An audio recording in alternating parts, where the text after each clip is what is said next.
2018 is gonna be the year of character creation. Hey folks, how's it going? This is Globka with another video on anime gaming, and this time I bring you some good news. The new Attack on Titan game coming out next year is gonna have character creation as well. And for fans of character creation in games, this is amazing news, though personally, as it's usual with me, I have some concerns. Concerns that we're seeing too many character creation games lately, and at some point we'll stop finding that impressive, and that's what today's video is all about. We're gonna look at the character creation of some upcoming anime games, we're gonna compare them all, and discuss some of the pros and the cons behind each system, and how games will benefit or hinder from having character creation. The most popular anime in the entire world are Dragon Ball, Naruto, One Piece, and Attack on Titan. And I think number 5 is probably Sword Art Online. It's hard to say. They all fluctuate a lot depending on what's airing at the moment, with some smaller anime or brand new anime rising to the top real fast and threatening to take these other classic spots. But in these last couple of years, these have been like the big 5 anime that have been consistent over time. Of these 5, 4 of them are gonna have a new game next year. The only one that doesn't have a game is One Piece. There might be a 2018 One Piece game coming, but for now, there's nothing announced. And from those 4 games, Dragon Ball FighterZ is the only one that doesn't have character creation. Sword Art Online, Naruto Shinobi Striker, and now Attack on Titan 2, all with character creation. And while 3 games with character creation doesn't sound like a big deal, we're talking about the biggest anime in the entire world. And there aren't that many big anime games coming out every year, so 3 is actually a very big number. What is happening? It's very simple. Xenoverse happened. And Xenoverse is, for all intents and purposes, okay, bear with me. I'm gonna trash talk Xenoverse a little bit, so if you love Xenoverse, just bear with me for a second. I'm not trying to push you away, okay? Dragon Ball Xenoverse is, for all intents and purposes, a mediocre game. You might like the story, you might like the visuals, you might like playing with other players online, but the gameplay is just incredibly janky. The reason why so many people defend Dragon Ball Xenoverse is the fact that they can play this game with their friends online, multiplayer, and the character creation and customization. And those are totally valid reasons to like the game. I'm not trying to diminish Xenoverse fans by saying they like a bad product. I don't think it's bad overall, but the gameplay is janky. It is a fact that most of that game is mediocre. Even when I was having fun with Xenoverse, I knew I was playing something that wasn't the best game I had ever played, you know? Xenoverse is carried by the Dragon Ball license and the character creation. So looking at this game, Bandai Namco is like, okay,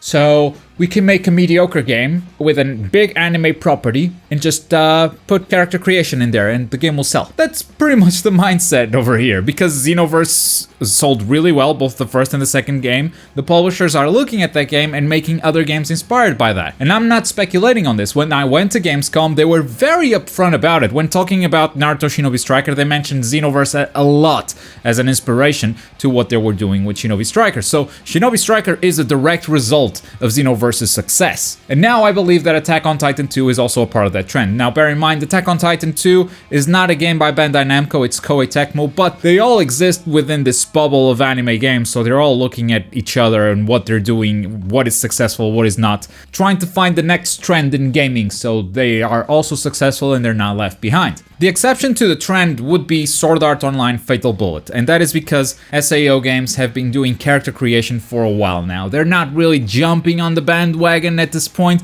they've been doing it for years. So I would consider Sword Art Online to be kind of a separate case. Let's leave it out of the discussion for now. Okay, both Naruto and Attack on Titan, I think, are very much trying to jump on this new trend, and it all sounds like good news, right? Well, I fear too much of a good thing might actually turn bad. Let's take it one game at a time. Naruto Shinobi Striker. Character creation in the Naruto game is something that has been requested so many times over the years. It's been requested for so long, I honestly am surprised it didn't happen any sooner.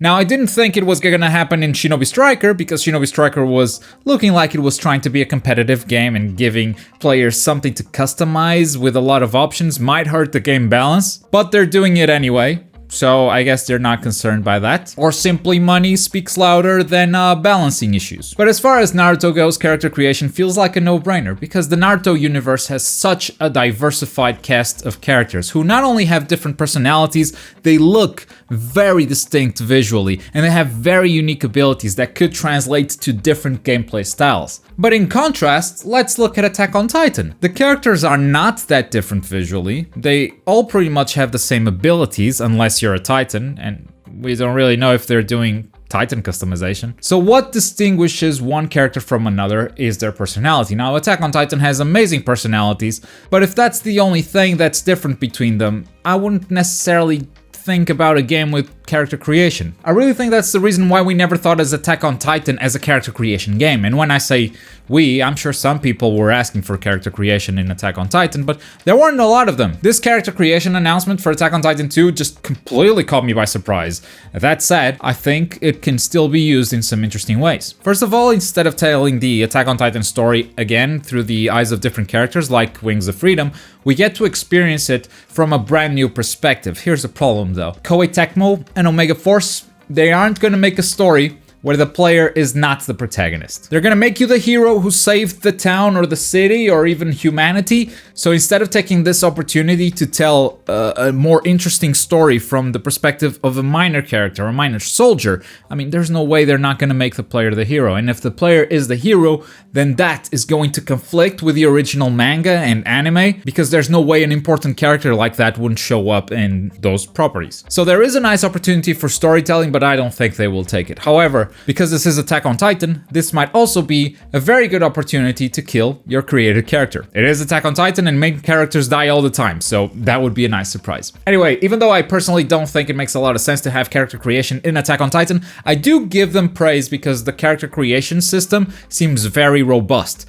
It's not just choosing preset faces and preset heights. There are sliders everywhere to adjust how tall or how fat you want to be. In terms of appearance, this customization is way better than Naruto Shinobi Striker and Fatal Bullet. But in terms of gameplay, your character's not gonna be that different from other players. And that's pretty much why I'm not fully on board with this Attack on Titan custom character situation, but it'll probably be fine. The problem is in the future. Because right now, we're watching a cycle. Video games, video game developers, publishers, they all repeat the same mistakes. Back in the day, multiplayer used to be a big keyword. There were a couple of good and popular multiplayer games, and gamers really enjoyed them, so publishers started pushing for multiplayer games. Nowadays, saying that a game has multiplayer is not really a selling point anymore, because we've seen a lot of bad multiplayer games. A few years ago, retro was the new trend. So everybody started making retro games. They were really cheap to make, and most of them sucked, with a couple of good ones sticking out once in a while. An even better example, think of open world games. They weren't as frequent as they are now. The freedom to explore an open world was just amazing, and nowadays